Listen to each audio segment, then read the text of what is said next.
अस्सलाम वालेकुम। आज हम computer organisation and assembly language में टॉपिक पढ़ेंगे interfacing with high level languages. सबसे पहले देखते हैं थोड़ा सा इंट्रोडक्शन के हाई लेवल लैंग्वेजेस क्या होती हैं। हाई लेवल लैंग्वेजेस हम जानते हैं कि कंप्यूटर की वो प्रोग्रामिंग लैंग्वेजेस हैं जिन्हें हम तो डायरेक्टली अंडरस्टैंड करते हैं, लेकिन कंप्यूटर को समझाने के लिए या कंप्यूटर के लिए उसे ट्रांसलेट करना ज़रूरी है मशीन लैंग्वेज में, क्योंकि ये कंप्यूटर की अपनी नेटिव लैंग्वेज नहीं है। ठीक है। तो हाई लेवल लैंग्वेज जो है वो सी लैंग्वेज हाई लेवल लैंग्वेज है, फोर्ट्रान, पास्कल और बेसिक, इस तरह की जो तमाम लैंग्वेजेस हैं वगैरह वगैरह, ये सब हाई लेवल लैंग्वेजेस हैं।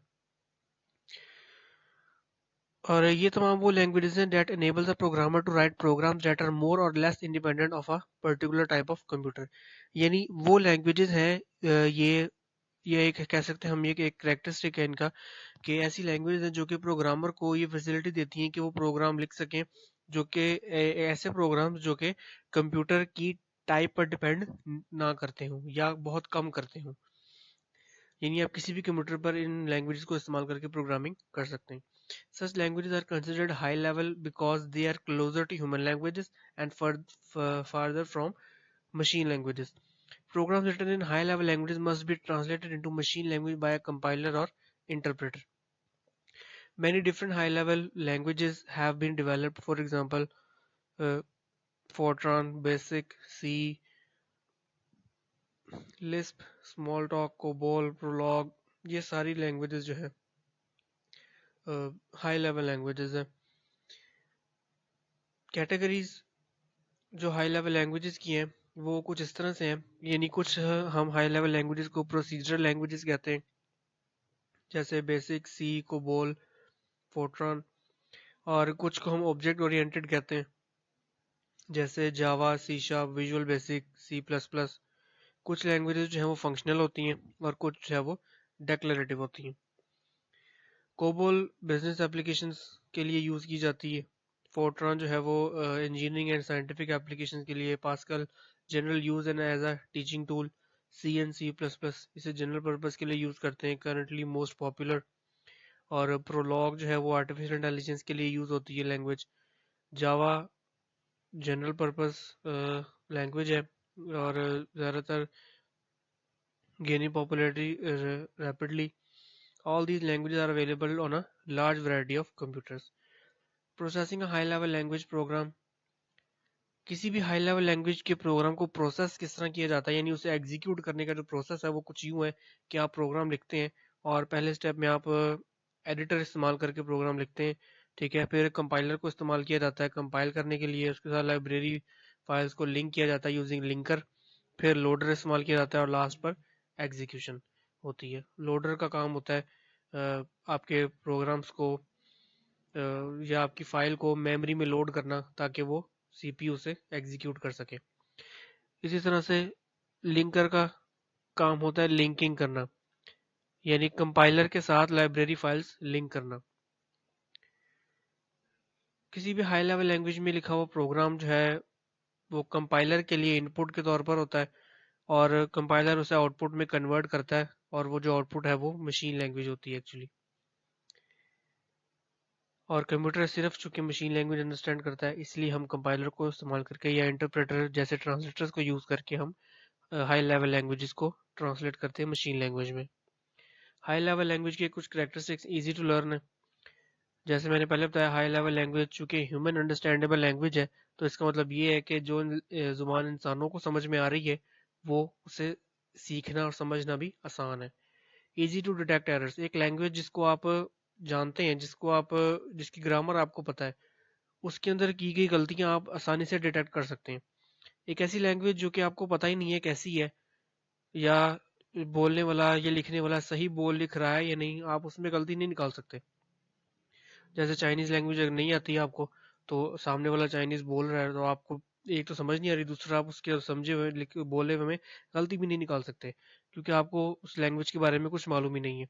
इसी तरह से मशीन लैंग्वेज चूंकि कंप्यूटर की लैंग्वेज है, कंप्यूटर उसे अंडरस्टैंड करता है, तो हमारे लिए मशीन लैंग्वेज में लिखे हुए प्रोग्राम्स में से एरर्स फाइंड आउट करना भी डिफिकल्ट होता है, क्योंकि हमें चूंकि उसकी ज़रा समझ नहीं है, तो जिस लैंग्वेज की हमें समझ नहीं है उसमें से हम गलतियां भी नहीं निकाल सकते।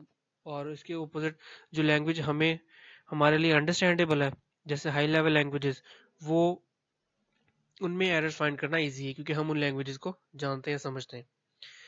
High level languages machine independent होती हैं, यानी मशीन पर डिपेंड नहीं करती। It means that a program written or compiled on one type of computer can be executed or run on another different type of computer that has a different architecture. किसी ऐसे एक computer पर अगर आपने उसे लिखकर रन किया programme को, हाई लेवल लैंग्वेज के प्रोग्राम को, तो वही प्रोग्राम किसी और टाइप के, किसी और आर्किटेक्चर के टाइप के कंप्यूटर पर भी रन किया जा सकता है।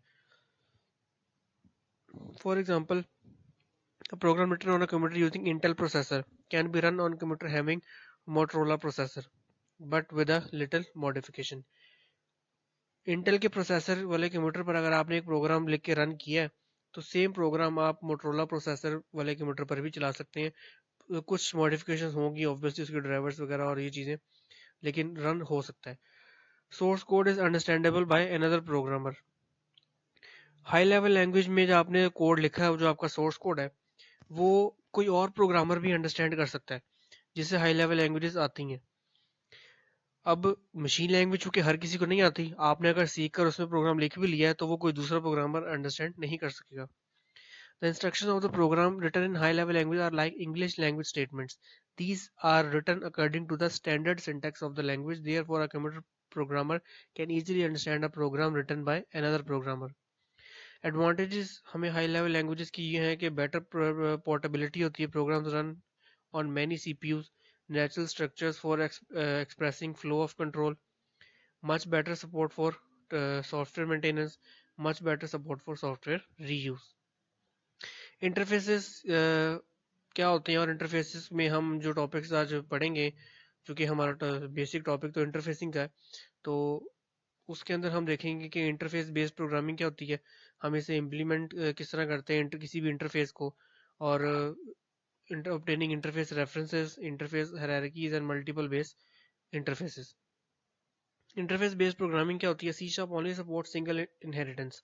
The inheritance, the interface based protocol allows a given type to support numerous behaviors while avoiding the issues that arise when driving from multiple base classes. Interface based programming हम उस programming language को बोलते हैं जिसमें आप interfaces बनाकर काम कर सकें। C# जो है वो एक सिंगल इनहेरिटेंस को सपोर्ट करती है, और इंटरफेस बेस्ड प्रोटोकॉल जो है अगर हम देखें तो वो हमें डिफरेंट बिहेवियर्स को सपोर्ट करने के लिए जो है ये लैंग्वेज हम इस्तेमाल करते हैं।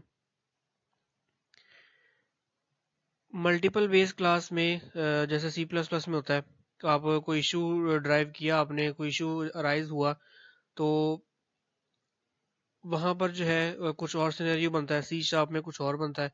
तो ये जो है दोनों का इंटरफेस का डिफरेंस है बेसिकली लैंग्वेजेस का। In computer, the only way a client can communicate with a computer component is via an interface pointer, not a direct object reference. An interface is a description of the actions that an object can do. For example, when you flip a light switch, the light goes on. You don't care how, just that it does. Computer के साथ कोई भी user उसे communicate तब कर सकता है जब उसके पास इंटरफेस पॉइंटर होगा। जैसे हम कंप्यूटर यूज करते हैं, हम माउस यूज करते हैं, हमें बस इतना पता है माउस के साथ एक फाइल को डबल क्लिक किया तो फाइल ओपन हो जाएगी।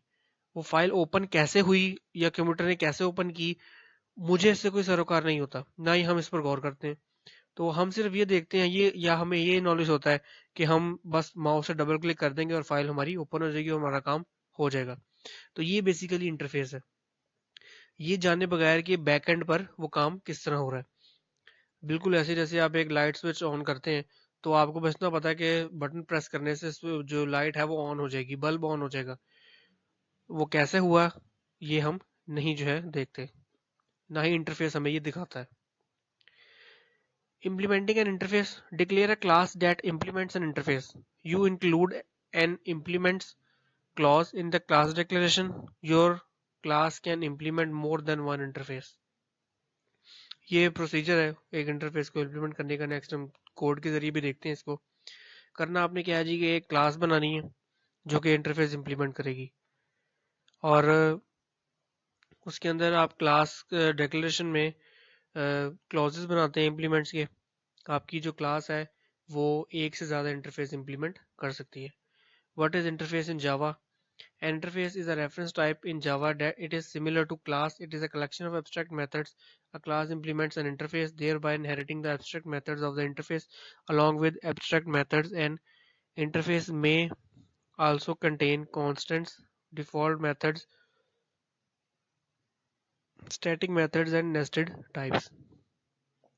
Java में इंटरफेस क्लास की तरह ही होता है, बिल्कुल जैसे हम एक क्लास बनाते हैं जिसमें कुछ एब्स्ट्रैक्ट मेथड्स होते हैं। क्लास जो है वो इंटरफेस को इम्प्लीमेंट करेगी, इसलिए उसमें एब्स्ट्रैक्ट मेथड्स भी होंगे इंटरफेस के। और इनके अलावा जो है इंटरफेस में कॉन्स्टेंट्स हो सकते हैं, डिफॉल्ट मेथड्स हो सकते हैं, स्टैटिक मेथड्स होते हैं और नेस्टेड टाइप्स होती हैं। Interfaces in object oriented programming. An interface in a programming structure or syntax that allows the computer to enforce certain properties on object. For example, we say we have a car class and a bus class and a bike class. तीन classes हैं, car, bus and bike. Each of these three classes should have a start engine action. How the engine is started for each vehicle is left to each particular class. But the fact that they must have a start engine action is the domain of the interface. अब इन सब classes में, इन तीनों classes में एक start engine का action लाजमी मौजूद होगा, फंक्शन होगा बना हुआ। तो हमें ये इंटरफेस जो है हमें ये बताता है कि इसके अंदर ये फंक्शन का होना ज़रूरी है, और वो फंक्शन काम कैसे करेगा ये चीज़ जो है हम उस क्लास पर छोड़ देते हैं कि वो क्लास किस तरह जो है उसको डिक्लेयर करती है, डिस्क्राइब करती है या एग्जीक्यूट करती है। लेकिन इंटरफेस हमें ये बताता है कि हर क्लास में इस टाइप का एक एक्शन या फंक्शन लाजमी मौजूद होगा। If a class implements two interfaces that contain a member with the same signature, then implementing that member on the class will cause both interfaces to use that member as their implementation. आपके पास अगर एक class है जो कि दो interfaces को implement कर रही है और उनमें एक ऐसा मेंबर है जो कि सेम सिग्नेचर यूज कर रहा है, तो हम अगर एक क्लास को इम्प्लीमेंट करेंगे या उसके मेंबर को इम्प्लीमेंट करेंगे तो इससे क्या होगा, इससे दोनों इंटरफेसेस जो है वो इम्प्लीमेंट हो सकेंगे। जैसे फॉर एग्जांपल आपके सामने कोड है, सी शार्प का कोड है, एक क्लास बनाई गई है टेस्ट के नेम से, और क्लास में एक मेन फंक्शन है जो कि जिसमें डिफरेंट फंक्शंस हैं, और उसके बाद फंक्शन को जो है वो कॉल किया गया, और ये तमाम जो है फंक्शंस इस तरह बने हुए हैं। और ये बेसिकली इस कोड के ज़रिए बताया ये गया है कि एक्सप्लिसिट इंटरफेस इम्प्लीमेंटेशन कैसे हो रही है। तो ये आप देख सकते हैं यहाँ पे इंटरफेस जो है बने हुए हैं, आई कंट्रोल, आई सरफेस, ये दो इंटरफेसेस हैं, ठीक है। और हमने इसको क्लास के साथ इनहेरिट करके किस तरह इस्तेमाल किया। सी प्लस प्लस में हमने इनहेरिटेंस पढ़ी होगी, सेम उसी तरह से जो है ये यहाँ पर सी शार्प में भी होती है।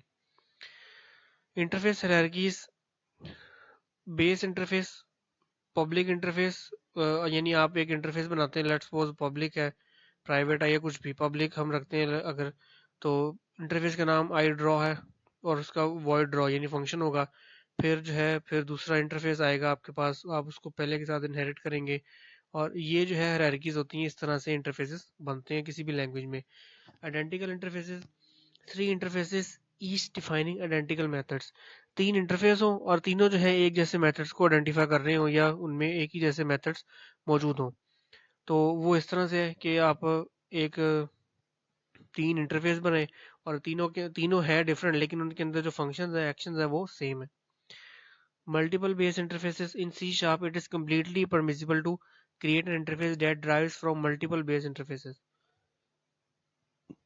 इंटरफेस बनाया व्हीकल, इंटरफेस बनाया रॉड, और फिर एक इंटरफेस बनाया कार, और पिछले दोनों इंटरफेसेस को उसके साथ इनहेरिट कर दिया। ये मल्टीपल बेस इंटरफेसेस है। To tell the computer that a new class that you are writing will fulfill all the requirements implement all the functions of an interface, you must use the keyword implements in the same location where you can use the keyword extends. तो interface को implement करने के लिए आप computer को ये बता रहे हैं कि एक नई क्लास बनी है जिसमें तमाम रिक्वायरमेंट जो है वो इंटरफेस को इम्प्लीमेंट करने की पूरी हो रही हैं, तो आपको इम्प्लीमेंट्स का कीवर्ड जो है इसमें इस्तेमाल करना पड़ेगा। तो एग्जैक्ट उसी जगह पर जहां पर आपने एक्सटेंड का कीवर्ड यूज किया होगा। ये सी शार्प में है, सी प्लस प्लस में भी सेम इसी तरह से इम्प्लीमेंटेशन होती है। अब हम देखते हैं जनरल कन्वेंशन क्या होती है। ये इंटरफेसिंग किससे रिलेटेड है। Considerations when calling assembly language procedures from high level languages. जब आप असेंबली लैंग्वेज को इस्तेमाल करके हाई लेवल लैंग्वेजेस से असेंबली लैंग्वेज के प्रोसीजर्स को कॉल करते हैं, तो कुछ कंसिडरेशंस जो है वो मद्देनजर होती हैं। Both must use the same naming convention rules regarding the naming of variables and procedures. और सेकंड है both must use the same memory model with compatible segment names. Both must use the same calling convention. अब ये तीनों चीजें क्या होती हैं हम आगे देखते हैं। Calling conventions identify specific registers that must be preserved by procedures. आपके असेंबली लैंग्वेज के प्रोसीजर्स में कौन कौन से रजिस्टर्स जो है वो इस्तेमाल होंगे, कॉलिंग कन्वेंशन इन्हें स्पेसिफाई करता है। Determines how arguments are passed to procedures in registers on stack in shared memory etcetera. Procedures में आर्गुमेंट्स किस तरह पास किए जाते हैं, कॉलिंग कन्वेंशन ये भी देखता है। determines the order in which arguments are passed by calling programs to procedures, and determines whether arguments are passed by value or by reference, determines how the stack pointer is restored after a procedure call, determines how functions return values. अब detail में देखते हैं चीज़ों को हम। To interface an assembly routine with a high level language program means to be able to call functions back and forth। अगर आप assembly language में हाई लेवल लैंग्वेज की मदद से एक इंटरफेसेस बनाना चाहते हैं, तो इसका मतलब ये है कि आपको फंक्शंस को बार बार कॉल करना पड़ेगा। And to be able to do so requires knowledge of certain behaviour of the high level language when calling functions. तो इस काम के लिए आपको हाई लेवल लैंग्वेजेस के बारे में नॉलेज होनी चाहिए कि वो फंक्शंस को कॉल करते हुए हाई लेवल लैंग्वेजेस किस तरह बिहेव करती हैं। This behaviour of calling functions is called the calling convention. इस तरह से फंक्शंस को कॉल करने के बिहेवियर को हम कॉलिंग कन्वेंशंस बोलते हैं लैंग्वेजेस की। Two prevalent calling convention are the C calling convention and Pascal calling convention. इसमें जो है एग्जांपल के तौर पे बताया गया है आपको कि सी लैंग्वेज और पास्कल लैंग्वेज में कॉलिंग कन्वेंशन किस तरह से जो है होंगी। और नेमिंग कन्वेंशन क्या होगी। C prepends an underscore to right to every function or variable name, while Pascal translates the name to all uppercase. C++ has a weird name mangling scheme that is compiler dependent. To avoid it, C++ can be forced to use C style naming with extern C directive. Naming convention her language में मुख्तलिफ होती हैं। यानी सी language में आप underscore को use करके function का नाम जो है हम बताते हैं या वेरिएबल का नाम लिखते हैं। अब पास्कल में अपर केस में यूज होते हैं ये सारे नेम्स। सी प्लस प्लस का मेथड और है, और उसमें जो है कंपाइलर पे डिपेंडेंट होते हैं। यानी जो नाम आपने यूज कर लिया कंपाइलर ने उसी को अंडरस्टैंड करना होता है। तो सी प्लस प्लस में ये चीज़ अवॉइड करने के लिए हम यानी to avoid it C plus plus can be force. इससे बचने के लिए सी प्लस प्लस को हम फोर्स कर सकते हैं। यानी सी प्लस प्लस में कोडिंग ऐसी कर सकते हैं कि वो एक्सटर्न सी डायरेक्टिव को इस्तेमाल करके सी स्टाइल में नेमिंग कर सके। कि असेंबली लैंग्वेज में रूटीन को या किसी भी प्रोसीजर को पैरामीटर पास करने के लिए किस तरह पास किए जाते हैं। In C parameters are pushed in reverse order with the rightmost being pushed first. C language में पैरामीटर्स जो है वो रिवर्स ऑर्डर में पुश किए जाते हैं, राइट मोस्ट जो है वो पहले पुश किया जाता है। while in Pascal they are pushed in proper order with the leftmost being pushed first। सी में जिस तरह मुख्तलिफ है इसी तरह पास्कल लैंग्वेज में भी मुख्तलिफ पैरामीटर्स मुख्तलिफ तरीके से पैरामीटर्स पास होते हैं, तो सेम है बाकी लैंग्वेजेस के लिए भी। कौन कौन से रजिस्टर जो है प्रिजर्व किए जाते हैं कॉलिंग कन्वेंशन में। स्टैंडर्ड प्रिजर्व में जो है वो registers EBX, ESI, EDI, EBP, ESP, DS, ES और स्टैक सेगमेंट, ये तमाम रजिस्टर्स जो है वो इसमें इस्तेमाल होते हैं। उसके बाद both standards do not preserve or guarantee the value of EAX, ECX, EDX and any other registers. Which register holds the return value? अब जिस तरह फंक्शन वैल्यू रिटर्न करता है, तो ऑब्वियसली यहाँ पर हम फंक्शन ही इस्तेमाल कर रहे हैं, तो कोई ना कोई वैल्यू तो रिटर्न होगी। तो कौन सा रजिस्टर जो है फंक्शन वैल्यू रिटर्न करेगा? Both C and Pascal return up to 32-bit large values in EAX and up to 64-bit large values in EDX, EAX. C और Pascal दोनों में 32 बिट के जो वैल्यूज वाले रिटर्न होते हैं वो EAX के जरिए होते हैं, जबकि 64 वाले रिटर्न करने के लिए लार्ज वैल्यूज होती हैं उनके लिए हम EDX यूज करते हैं। Who is responsible for removing the parameters? In C the caller removes the parameters while in Pascal the callee removes them. C language में जब हम फंक्शन को कॉल करते हैं तो जो फंक्शन कॉल हुआ है वहां पर पैरामीटर रिमूव हो जाते हैं, जबकि पास्कल में ऑपोजिट होता है। The C scheme has reasons pertaining to its provision for variable number of arguments. अब यहाँ पर जो है एक्सप्लेन किया जाएगा एग्जांपल के थ्रू। Calling C from assembly, for example we take a function divide declare in C as follows. C language में हमने एक फंक्शन डिक्लेयर किया डिवाइड के नाम से, वो ये आपके सामने लिखा हुआ है इंट डिवाइड और आगे पैरामीटर्स है इंट डिविडेंड इंट डिवाइजर। ये एक सी लैंग्वेज की एक स्टेटमेंट है जिसमें हमने एक फंक्शन डिक्लेयर किया डिवाइड के नाम से। To call this function from assembly we have to write. अब इसी फंक्शन को असेंबली लैंग्वेज में कॉल करने के लिए हमें ये 3-4 लाइनों का कोड लिखना पड़ेगा। पुश डीवर्ड माई डिवाइजर कॉल डिवाइड और ऐड ESP ये रजिस्टर वैल्यू 8 और EX जब वो आंसर होल्ड करेगा। Observe the order of parameters according to the C calling conventions and observe that the caller cleared the stack. Parameters की जो है आप देख रहे हैं तरतीब के सी में किस तरह से पैरामीटर पास हुआ था, और हमने दूसरी असेंबली में भी देख लिया कि ये जो पैरामीटर्स है वो वहां पर किस तरह से वर्क हुए, यानी स्टैक ने सब क्लियर ही कर दिया। Now take another example of a function return in C as follows.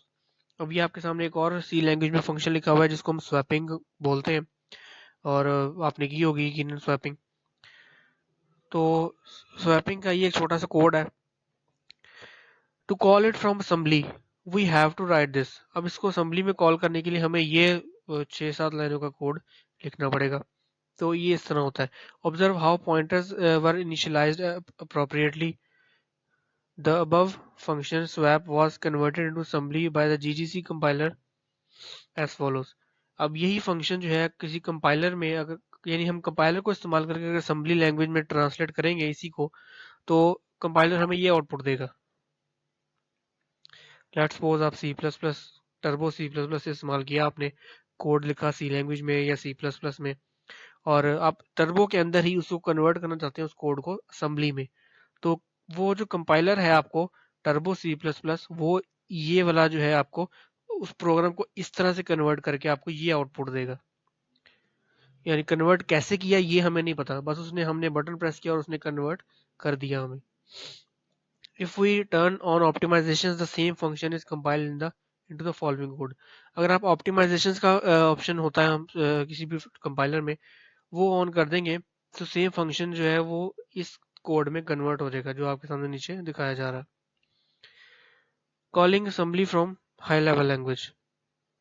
पहले हम जो है कर रहे थे कि सी लैंग्वेज से असेंबली में जाना है, अब हम असेंबली से हाई लेवल लैंग्वेज में जा रहे हैं। पैरामीटर पासिंग जो है इसकी स्टैक के जरिए होती है, और स्टैक को आर्गुमेंट्स पास करने के पुश करने के दो वेज हैं, लेफ्ट टू राइट और right to left. For example function है हमारे पास एक सम ABCD पैरामीटर्स है, तो स्टैक के जरिए ये कुछ इस तरह से पुश और पॉप होंगे। Returning values, registers are used to return values. Values return करने के लिए हम रजिस्टर्स को इस्तेमाल करेंगे। रिटर्न वैल्यू टाइप जो है वो रजिस्टर्स यूज्ड, यानी अगर 8 16 32 बिट वैल्यू रजिस्टर्स हैं तो उसके लिए AX रजिस्टर यूज किया जाएगा EAX, और अगर 64 बिट है तो EDX। Floating point values are discussed later. Assembly preserving registers preserve करने, EBP ESI EDI ये लाजमी प्रिजर्व होंगे, कुछ इसके अलावा और रजिस्टर्स भी होंगे। If needed should be preserve by the calling function, अगर जरूरत पड़ी तो कॉलिंग फंक्शन जो है इन मजीद रजिस्टर्स को भी प्रिजर्व कर सकता है। Globals and externals mixed mode programming involves at least two program modules, one C module and one assembly module। अगर आपने मिक्स मोड प्रोग्रामिंग की है यानी सी लैंग्वेज में प्रोग्राम लिखा है और उसे असेंबली में कन्वर्ट कर रहे हैं या असेंबली में लिखा है सी में कन्वर्ट कर रहे हैं, तो उसके लिए आपको दो मोड चाहिए, दो मॉड्यूल चाहिए, एक तो सी मॉड्यूल, दूसरा assembly module.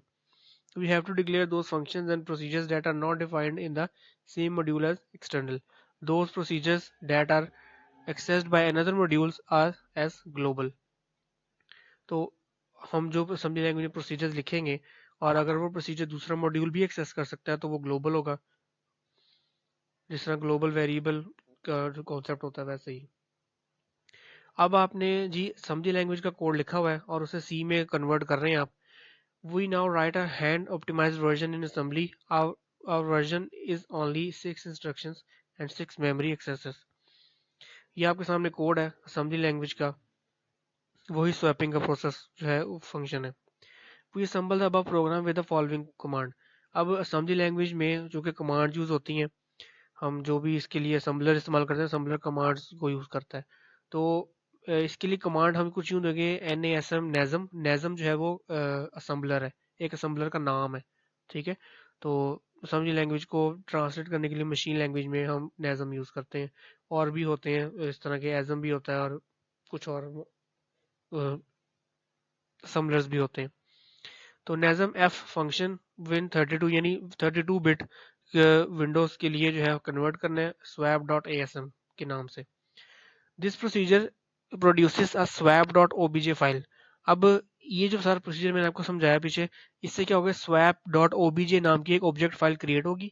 The format directive told the assembler that it is to be linked with a 32 bit Windows executable. ये पीछे कमांड में विन 32 से मुराद ये था कि असम्बलर जो लिंकिंग करेगा वो 32 बिट विंडोज के लिए कर रहा है। The linking process involves resolving imported symbols of one object files with export symbols of another. In NASM, an imported symbol is declared with the external directive, while the exported symbol is declared with the global directive. दो directive हैं, external directive और global directive. अगर NASM के अंदर अगर आपने symbol को import करना है तो एक्सटर्नल डायरेक्टिव यूज करेंगे, और अगर एक्सपोर्ट करना है सिंबल को तो आप ग्लोबल डायरेक्टिव यूज करेंगे। We write the following program in C to call this assembly routine. We should have provided the swap.obj file to the C linker, otherwise an unresolved external symbol error will come। अब पीछे वाले code को, इस code को हमने नीचे दी हुई command के साथ असेंबल कर लिया, यानी उसने हमें ऑब्जेक्ट फाइल बना दिया और मशीन लैंग्वेज में कन्वर्ट कर दिया। अब हमने क्या किया, अब हमने प्रोग्राम लिखा है सी में या C++ में। ये आपके सामने नीचे जो है दिया गया है सेम प्रोग्राम। तो ये जो 001 002 ये लाइन नंबर्स हैं, यानी जो भी इसके लिए वो यूज़ किया गया है कंपाइलर या असम्बलर या इंटरप्रेटर, ये उसके लाइन नंबर जैसे दिए गए होते हैं। तो बेसिकली हमने सिर्फ ये कोड ही लिखा है, हैश इंक्लूड stdio.h से लेकर नीचे से रिटर्न 0 तक। तो अगर आपने ये ऑब्जेक्ट फाइल जो पीछे उस कमांड के जरिए असम्बलर ने बनाई थी, अगर वो आपने इस सी लिंकर को नहीं प्रोवाइड की तो एक एरर जो है जनरेट होगा। अब असेंबली लैंग्वेज और हाई लेवल लैंग्वेज प्रोग्राम्स को लिंक क्यों करना ज़रूरी है। हमारे पास high level language for all project development relieves programmer from low level details use assembly language code speed up critical sections. अब हम बेसिकली ये देख रहे हैं कि असेंबली लैंग्वेज को हाई लेवल लैंग्वेज प्रोग्राम्स के साथ क्यों लिंक करना ज़रूरी है। हम हाई लेवल लैंग्वेज को इस्तेमाल करते हैं पूरा प्रोजेक्ट डेवलप करने के लिए ऑब्वियसली। अब एक हाई लेवल लैंग्वेज को इस्तेमाल करके एक प्रोजेक्ट ऑब्वियसली कम्प्लीटली बनता है। हाई लेवल लैंग्वेज होती हैं इस टाइप की। तो इससे जो है प्रोग्रामर को लो लेवल लैंग्वेजेस से छुटकारा मिलता है कि उन्हें वो समझनी और सीखनी नहीं पड़ रही क्योंकि वो डिफ़िकल्ट है।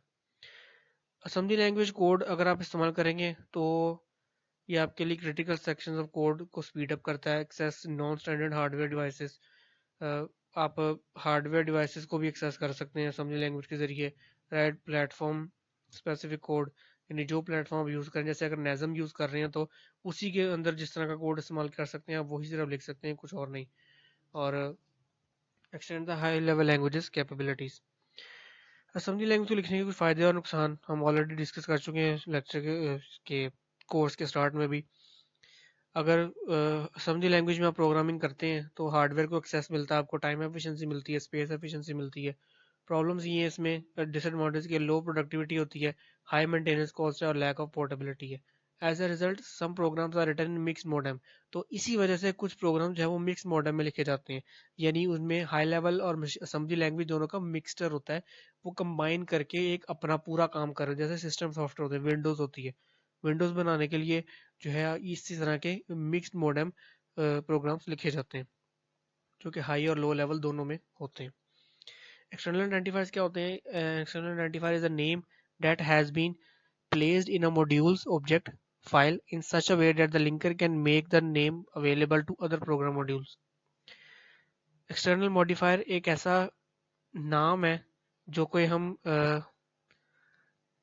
मॉड्यूल के ऑब्जेक्ट फाइल में रखते हैं इस तरह से कि लिंकर जो है वो बाकी प्रोग्राम मॉड्यूल्स के लिए उस नेम को अवेलेबल बनाते हैं। The linker is also references to external identifiers but can only do so if the same naming convention is used in all program modules. Calling C function from assembly, ये वही पीछे वाली बात, इसमें हम stack इस्तेमाल करते हैं और inline assembly code. Assembly language is source code that is inserted directly into a HLL program, high level language program. Compilers such as Microsoft Visual C++ and Borderlands C++ have compiler specific directives that identify inline assembly code. Efficient inline code executes quickly because call and return मतलब return instructions are not required. Assembly language में function को call करने के लिए हम call का command use करते हैं और रिटर्न करने के लिए RET। इनलाइन कोड में ये नहीं होते। Simple to code because there are no external names, memory models or naming conventions involved, and decidedly not portable because it is written for a single platform. Assembly directive या ASM directive जो होता है इसको Microsoft visual C++ ये एक compiler है जिसको हम सी लैंग्वेजेस C++ और सी लैंग्वेज और असेंबली लैंग्वेजेस के साथ मिक्स करने के लिए यूज़ करते हैं, जिस तरह टर्बो C++ होता है उसी तरह। Can be placed at the beginning of a single command. इस ASM डायरेक्टिव को एक सिंगल स्टेटमेंट की बिगिनिंग पर रखा जा सकता है और it can mark the beginning of a block of assembly statements, जैसे आपके सामने लिखा गया है। यानी एक स्टेटमेंट है उसके स्टार्ट में अंडरस्कोर ASM लिख दिया या ब्लॉक ऑफ स्टेटमेंट्स के शुरू में ASM लिख दिया। ये डायरेक्टिव था। कमेंटिंग स्टाइल्स, यानी इसमें आप कमेंट्स किस तरह करेंगे। कमेंट स्टाइल जो है एक्सेप्टेबल होते हैं दो तरह के, और वो ये है कि सिंगल लाइन, एक तो हम ऑलरेडी डिस्कस कर चुके हैं कि स्टेटमेंट लिखी उसके बाद कॉलन लगाकर आपने आगे लिख दिया इनिशियलाइज या जो भी आपकी कमेंट है, तो वो जो सेमी कॉलन है वो डिस्क्राइब करता है कि ये कमेंट है, ठीक है। फिर हम सी लैंग्वेज में हमने C++ में देखा कि single line comment double backslash से भी होते हैं और मल्टी लाइन जो है वो बैकस्लैश और स्टैटिक साइन से भी होते हैं। तो ये तीनों तरह की कमेंट स्टाइल्स आप यूज़ कर सकते हैं जब आप असेंबली और इंटरफेस हाई लेवल में इंटरफेसेस क्रिएट कर रहे हैं। Use any instruction from the Intel instruction set, use register names as operands. ये तमाम वो चीज़ें हैं जो कि आप कर सकते हैं इन कामों को, यानी अपने रिक्वायरमेंट के मुताबिक टास्क को पूरा करने के लिए। इंटेल का जो भी इंस्ट्रक्शन सेट है उसमें से कोई इंस्ट्रक्शन यूज़ कर लें। रजिस्टर्स के नेम्स को एज ऑपरेंड्स यूज़ कर लें। Reference function parameters by name, reference code labels and variables that were declared outside the ASM block. तो ये सब जो है आप काम कर सकते हैं इसमें, तो including these also. Register usage, ये फिर वही बात, कौन कौन से रजिस्टर जो है इसमें हम इस्तेमाल करेंगे। फाइल इंक्रिप्शन जो है किस तरह होती है इंटरफेसिंग में, एक फाइल को रीड किया जाता है, उसे इनक्रिप्ट किया जाता है और फिर किसी और फाइल में उसकी आउटपुट लिखकर एक आउटपुट फाइल बना दी जाती है। The translate buffer function uses an ASM block to define statement that loop through a character array and XOR each character with a predefined value। इस काम के लिए हम translate buffer function इस्तेमाल करते हैं। किस तरह करते हैं ये आपके सामने कोड लेके जो एक्सप्लेन किया गया। फाइल इंक्रिप्शन की एग्जांपल है, कोडिंग है,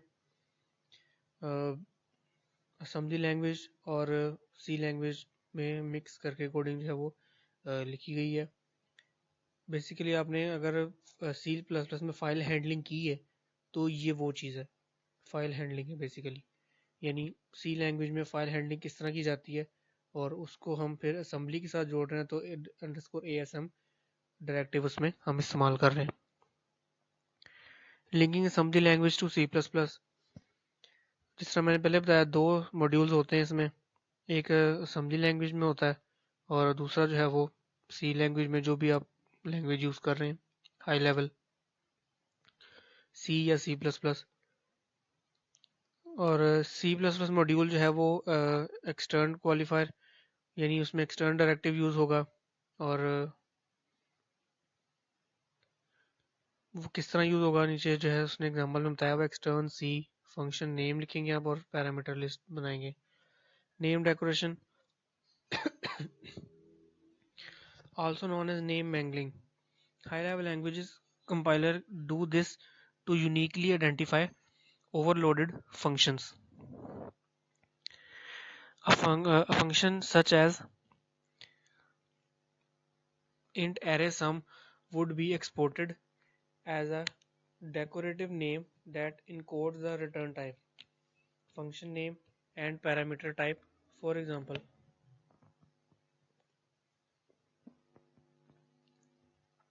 the problem with name decoration is that the C++ compiler assumes that our assembly language functions name is decorated. The C++ compiler tells the linker to look for a decorated name.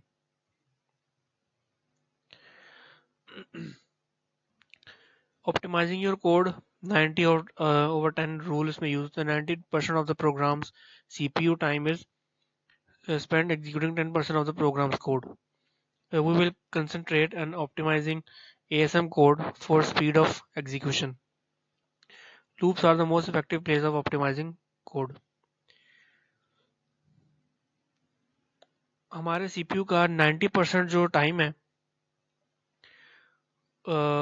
वो programme के लिए होता है और 10% जो है वो programme के जो कोड है उसमें जो है चला जाता है। तो हम ये देखेंगे कि हम ASM को, यानी असेंबली लैंग्वेज के कोड को किस तरह ऑप्टिमाइज करके कर सकते हैं ताकि वो उसकी एग्जीक्यूशन स्पीड जो है वो अच्छी रहे। इसके लिए लूप्स जो है वो यूज़ होती हैं। Two simple ways to optimise the loop, और लूप को ऑप्टिमाइज करने के लिए हम दो तरीके हैं।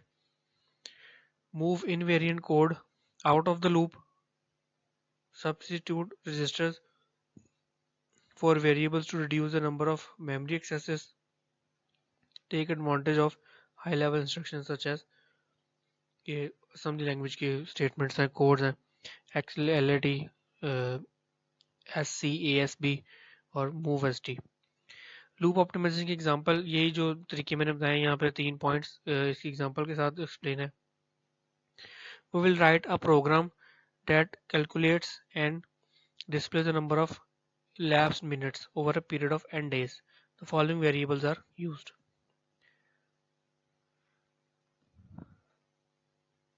असेंबली को इस्तेमाल करके C++ ऑप्टिमाइज करना। Find out how to make your C++ compiler produce an assembly language source listing. यानी आपने C++ कंपाइलर, जैसे लेट्स सपोज टर्बो C++ इस्तेमाल किया है और उसमें C लैंग्वेज में कोड लिखा है, तो उस कोड को असेंबली लैंग्वेज में किस तरह कन्वर्ट किया जा सकता है, तो ये जो है यहाँ पर बताया गया है। जैसे ये आपने एक फाइंड एरे का एक फंक्शन बनाया है और एक सी में कोड लिखा है। सी प्लस प्लस कंपाइलर जो है कोड जनरेट करेगा जो ऑप्टिमाइजेशन के बाद, वो कुछ यूँ होगा जो आपके राइट साइड पर स्क्रीन पे शो हो रहा है। ये भी उसी कोड का जो पार्ट है, ये इसने असेंबली लैंग्वेज में आपके कोड को कन्वर्ट कर दिया। आप देख सकते हैं कि हाई लेवल लैंग्वेज में ये कितने छोटा था कोड था और असेंबली लैंग्वेज में कितना बड़ा कोड है। तो उसकी रीज़न यही है कि high level language human understandable होती है, इसीलिए उसे ट्रांसलेट करना पड़ता है मशीन लैंग्वेज में ताकि कंप्यूटर अंडरस्टैंड कर सके। तो बेसिकली जो हम छोटे छोटे प्रोग्राम्स लिखते हैं हाई लेवल लैंग्वेजेस में, वो होते छोटे हैं लेकिन हमें इंटरफेस प्रोवाइड कर रहे होते हैं कि हमें बैक एंड पर डिटेल में नहीं जाना पड़ता। हम बस फंक्शंस के नाम इस्तेमाल करके अपना काम कर लेते हैं और पीछे काम कैसे हो रहा है वो ये असेंबली लैंग्वेज का कोड आपको दिखा रहा है। और सेम यही कोड यानी जो असेंबली कंपाइलर ने कन्वर्ट किया असेंबली में, अगर आप उसे हाथ से लिखेंगे या खुद लिखेंगे तो वो कुछ इस तरह का होगा।